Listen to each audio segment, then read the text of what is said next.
my beloved Boss Mike Severa.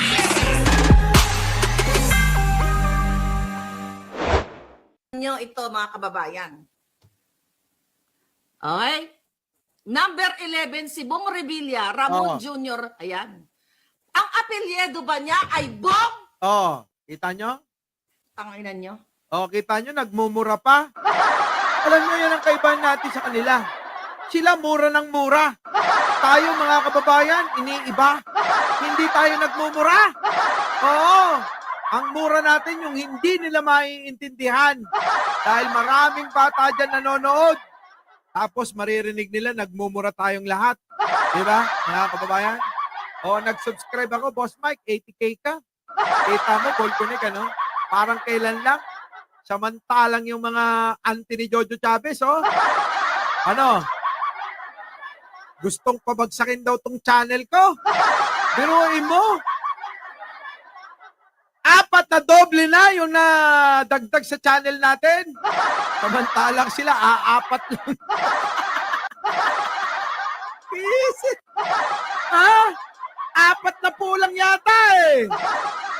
4 na po. Baka 4 na raan naman. Tutik na yun, yung 4 na raan na yan, isang araw lang eh. Minsan yung 1,000 natin, isang araw lang eh. Samantalang sila, hirap na hirap Lalo na yung vlogger na isa. Abay, piruin ninyo. Panahon pa ng dinosaur. Nagbablog na. Tignan nyo, subscribe na.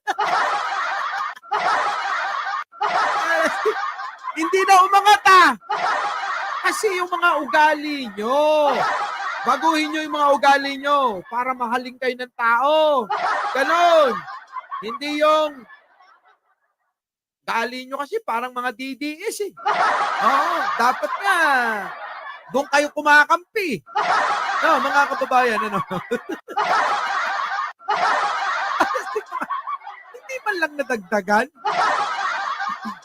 Nakita ko nun, number 3 pa rin eh. Hanggang ngayon, line of 3 pa rin.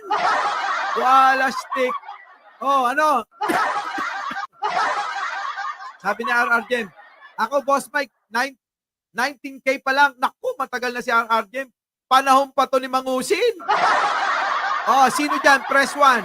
Yung mga subscriber ko na noon, panahon pa ni Mangusin. Press 1 dyan. Kasi marami na tayo subscriber noon, mga nasa 40 yun noon eh.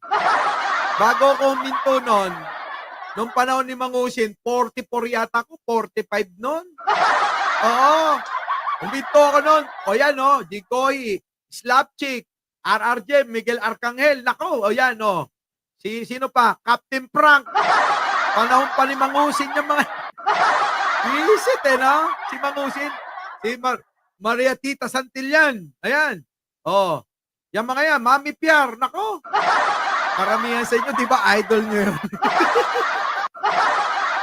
Oy, alam nyo ba? Kwento ko lang nung panahon ni Mangusin, grabe basher ko nun. Munting tinig. Ang dami-dami kong basher nun. Ewan ko ba? Si Efren Rumulo. Ako, 2 months pa lang. Nako, 2 months pa lang. Ang dami ko talagang basher nun. Hindi ko ba alam? Tapos mga kababayan, nung mga natauhan, ayun, mga nagbalik loob. Hindi, nagbalik loob. Nag-iba, tama ka, Boss Mike, tama ka. Di ba pati si Yama?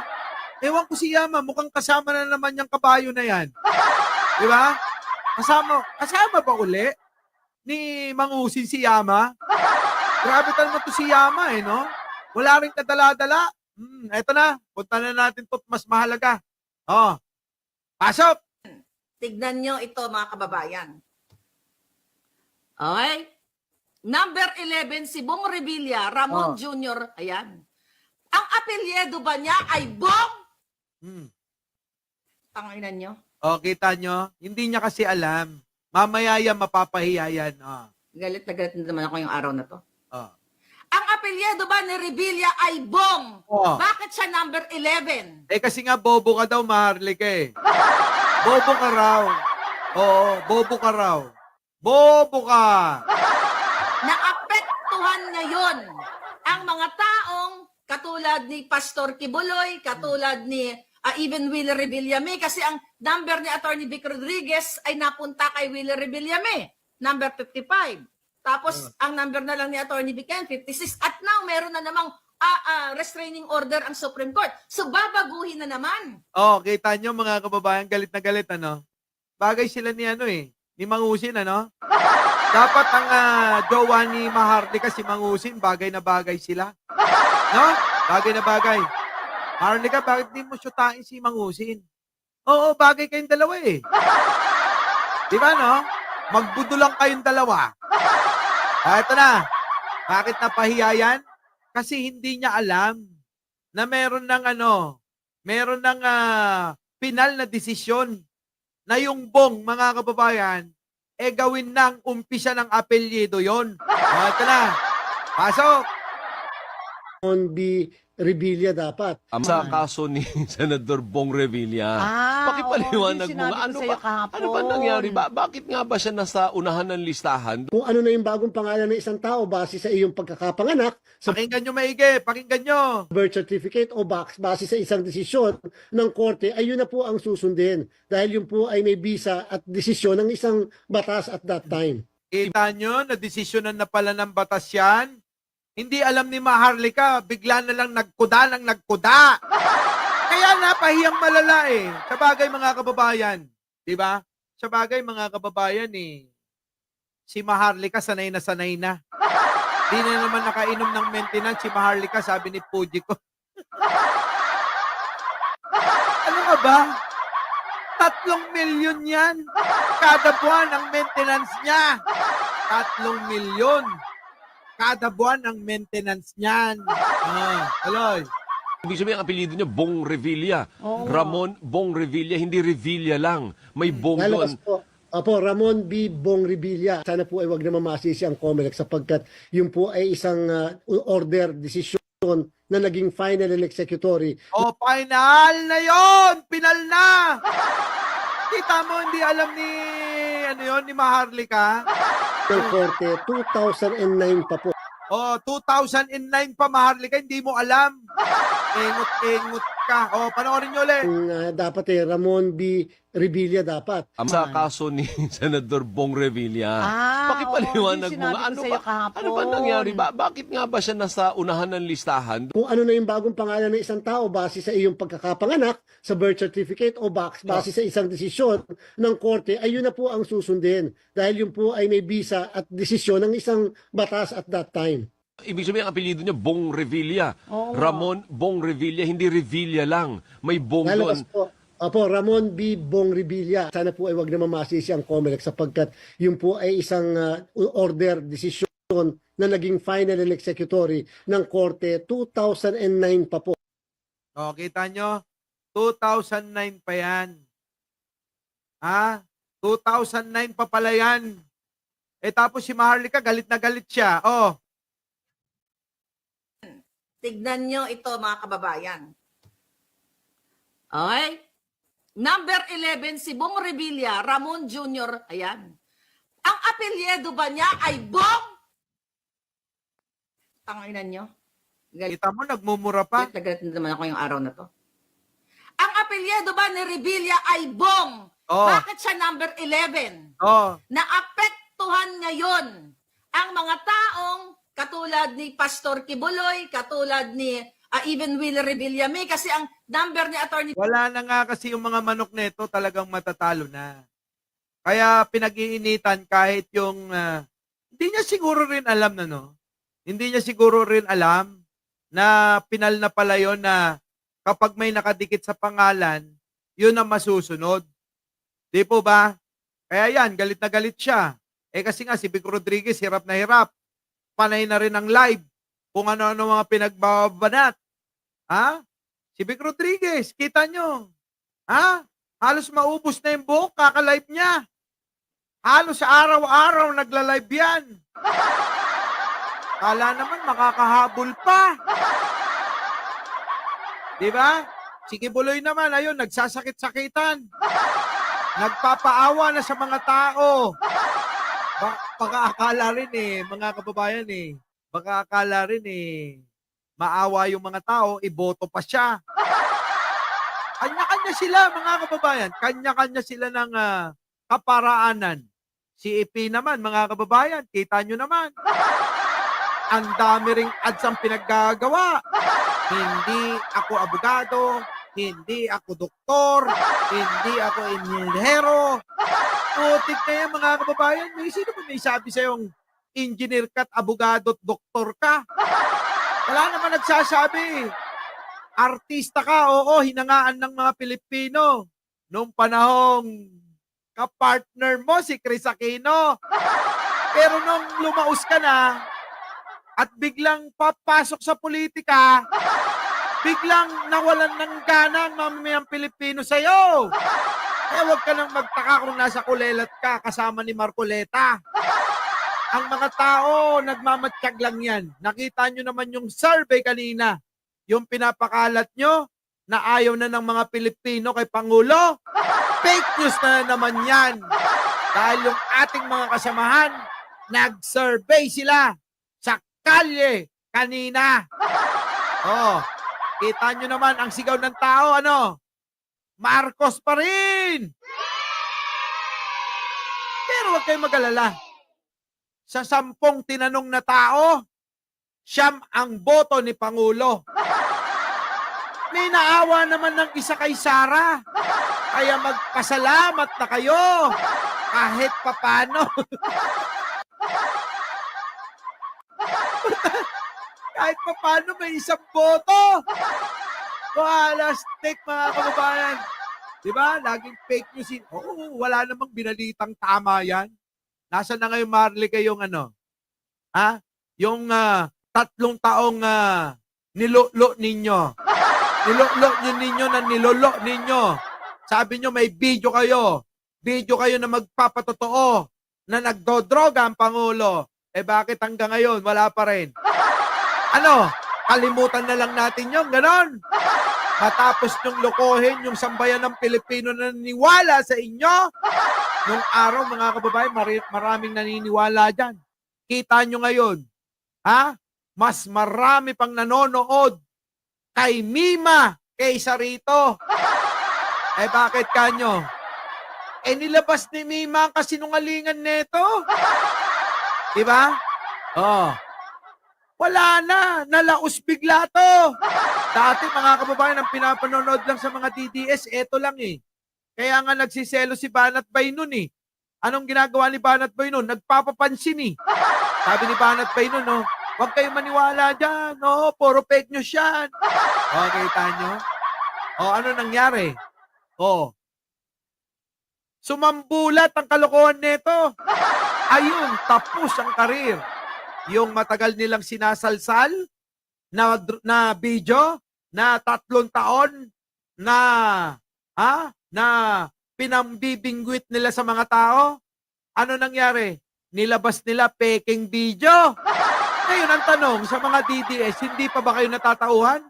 Kasi marami ng tao na tauhan dito. Mula nang hindi na ipakita yung original na video. Bakit kanyo? Wala naman talaga silang naipapakitang ebidensya. Wala talagang video. Yung video na yon, likhalan ng utak neto. Kita nyo, mga kababayan, nilikha ng utak neto na meron daw video. Yung ibang mga kasama namin, naniwala rito ngayon, ano nangyari? Nagalit tuloy. Nawalan ka ng kredibilidad maging sa mga kaibigan mo. Pinakalat nyo si Pebbles Cunanan na nagsusupply kanino? Kay First Lady. Kita mo, tinanggi. Hindi naman pala totoo yun. Sabi ni Pebbles Talakera. Ano sabi ni Pebbles Talakera? Hindi totoo yun. Dinagdagan na lang nila at ginawan nila ng kwento yun. Kita nyo? Yan po, mga kababayan. Kung hindi pa rin kayo mamumulat sa katotohanan habang buhay na kayong alipin ng mga yan. Kaya, mga kababayan, pakinggan ninyo yung totoong mga nagpapaliwanag. Huwag kayong makinig sa mga luka-luka na yan. Di ba? Oh. Yan ho yun. Ewan ko ba, bakit ba? Yung mga ano kasi, yung mga iba pang mga natitira dyan, yung mga ibang natitira, ginagamit pa yung mga dati, ginagamit pa yung mga ano yung mga i-expose nito na galing daw sa puting ahas niya Yung pala, yung puting ahas, mga kababayan puting ahas niya galing lang sa ulo niya Yung puting ahas lumalabas mismo sa ulo niya. Yun yung puting ahas, yung bumubulong sa kanya. Parang si Sarah. Di ba? May bumubulong din sa kanya. Parehas sila. Walang pinagkaiba. Yan po yun, ano nangyari? Sabi ni Ramjay, ayun, paano nagtatago nga to? Tago ng tago lang to. Ayaw niya na tanggapin yung mga, sabina na binibigay ng korte sa Amerika. Tinataguan niya. Oo, tinataguan niya. Tingnan ninyo. Hindi nyo ba napapansin pa iba-iba ng background? Kasi nga, lipat ng bahay. Ganyan ho. O sa bagay, sabi ko nga, makapal ang mukha niyan. Sa kapal ng mukha niyan, hindi na tinatalaban ng hiya. Ito lang naman mga kababayan. Tandaan nyo, ang Pangulong Bongbong Marcos ay hinalal ng sambayan ng Pilipino. Bilang halal ng sambayan ng Pilipino, ang dapat at deserve ng Pangulo irespeto. Pero etong mga to, binabastos ang Pangulo. Diba? Binabastos Tapos gusto nyo kampihan to? Putik naman, saan ba galing yung mga utak ninyo? Malamang mga kababayan, malamang yung mga DDS, kung ano mga itsura, ganun din ang pag-uugali ng mga yan Parang ito. Pag nakita nyo sa personal, naku mga kababayan, magtatatlong isip kayo kung paniniwalaan nyo. Para bang pagkatingin nyo sa kanya, parang tingin nyo may gagawing masama kagad sa inyo. Kahit na hindi nyo naman kilala. Una ko palang kita niya, mukha nang hindi gagawa ng maganda. Di ba? Nakita ko, parang hindi gagawa ng maganda to. Pumuputok pa yung ubo ko. Bukas mga kababayan, baka mag-live ako, may ibibenta na naman akong lupa. Sana mabenta ko na. No? Oo. Para meron naman kaming pocket money. Ang dami namin Ilang kami? 18 yata Oo, 18 mga kababayan, kasama ko. Mag-iikot kami sa buong mundo.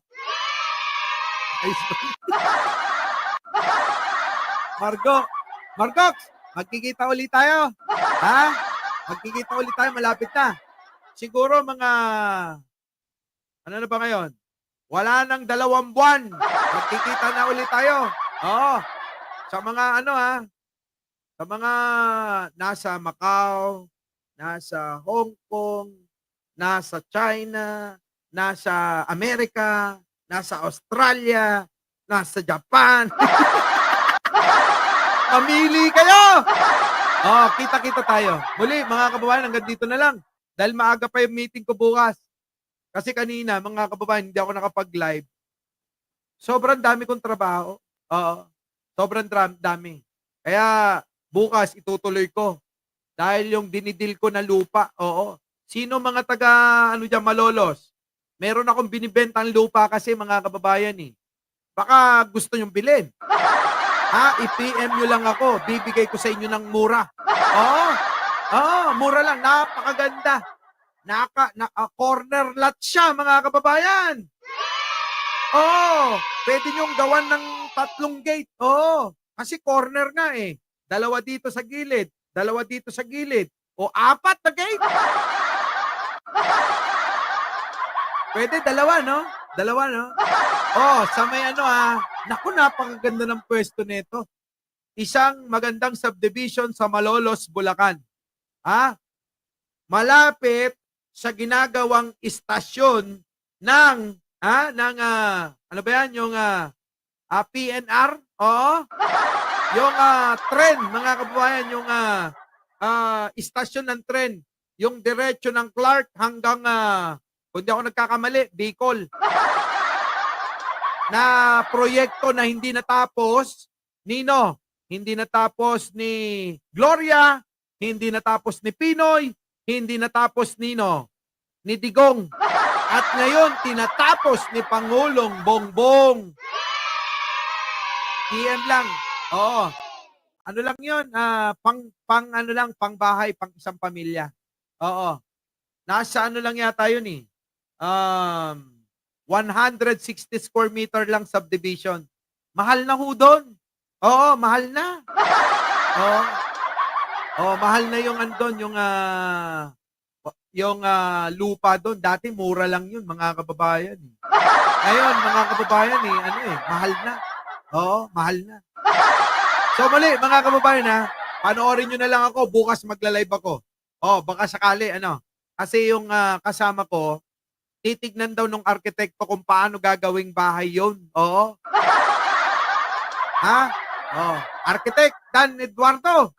Baka naman, O kung malapit ka lang. O, kita-kita tayo. Saan?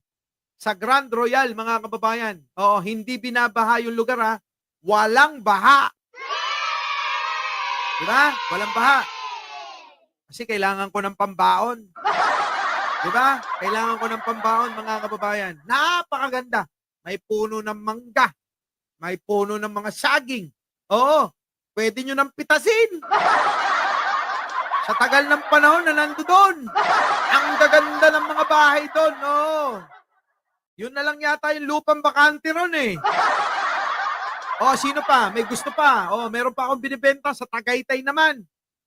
771 square meter. Oo. Gagawin ko sanang yun eh. Gagawin ko sanang rest house yun. Para nagkikita kami lagi ni Willie. Kasi magkatabi lang yon yung bahay ni Willie tsaka yung lupa doon. Akin yon, nakapangalan yun akin yon. Nasa pangalan ko yon. Gusto ko rin ibenta eh.